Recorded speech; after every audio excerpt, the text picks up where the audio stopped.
Hey friends, thanks for joining us again. We're in the series called COVID Questions. This is the third video I've made. Check out the other two. I just don't want you to miss out on anything. I don't know about you, but there's several things that I do not like about being a Christian. There's a few things that Jesus said that rub me the wrong way.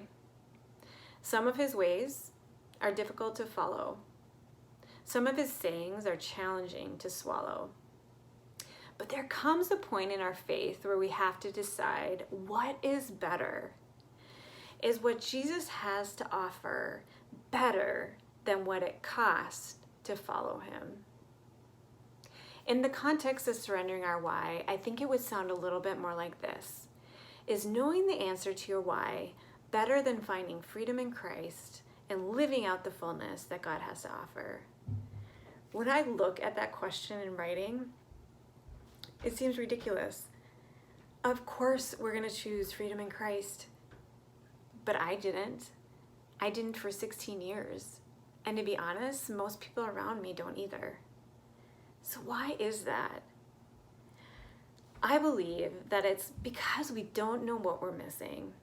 Of course, hindsight is 20/20, but when I was at the height of being obsessed with figuring out my why, I did not even realize that me wanting to know my why so deeply was creating a barrier between me and God, that it created a blind spot so I could not see the fullness of who God was.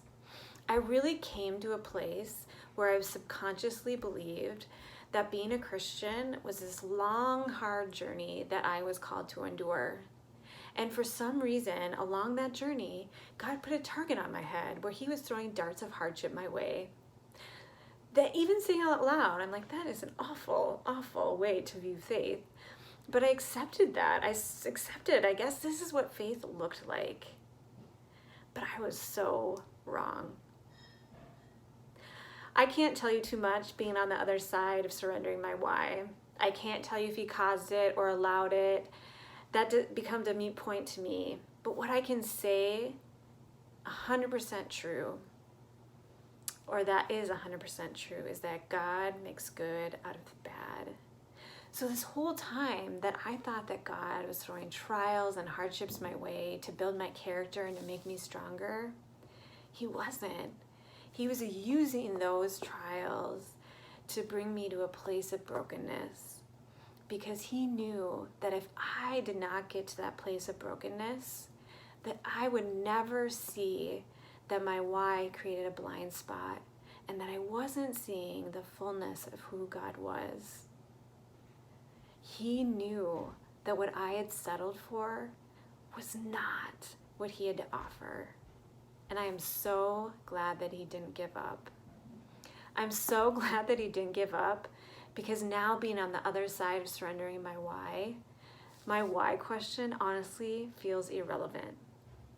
Your journey to get to this place is going to be completely different than mine. You may experience way more hardship than me. You may not have to experience hardship to realize that it's worth everything to surrender to the Lord. But no matter how you get there, I deeply believe that in order to surrender, you have to come to a place where in your soul you say, God, you are better. Jesus, you are better than knowing why things happened. And I'm not saying that he'll never answer you. Some of you may get the answers that you're looking for, but we need to come to a place where we say, I will follow you, because what you have to offer is better than knowing the answer to my why. If I were you, I'd be like, well, that's great. I'm glad you came to that place, Lisa. So how do we do that?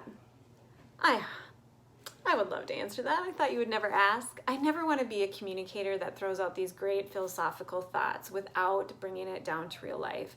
How do we surrender our why? The first thing is you need to pray. You guys, I did not know that I had not surrendered my why. I had no idea that it was creating a barrier between me and God. I had no idea it was creating a blind spot. So I beg you, go before the Lord and say, is there a why that is creating a blind spot between me and you, Lord? And maybe it's not a why, maybe it's something else, but go before him and say, Lord, I want more of you. What is it that is keeping me from seeing you for who you are? I promise if you go before him with a sincere heart, he will answer you. We just need to be ready to listen.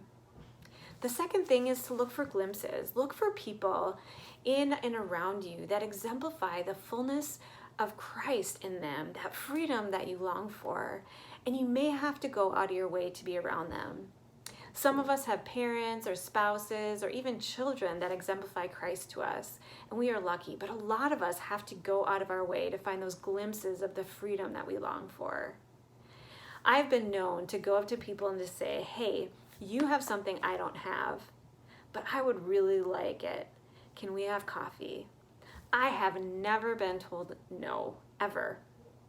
We have to inconveniently go out of our way to find glimpses of what God has to offer for us. And I believe when we do that, that will help us to continue to fight for the freedom that God has for us. Also, we need to ask ourselves some hard questions. One of the questions that God really confronted in my spirit was, is there an answer that I could give you that would satisfy the question of why? And I really could not think of anything. Being important, being famous, curing cancer, none of that added up to the pain that I was experiencing. Nothing would satisfy my desire to know why. The second question I would challenge you to ask yourself is, why is it so important for me to know why?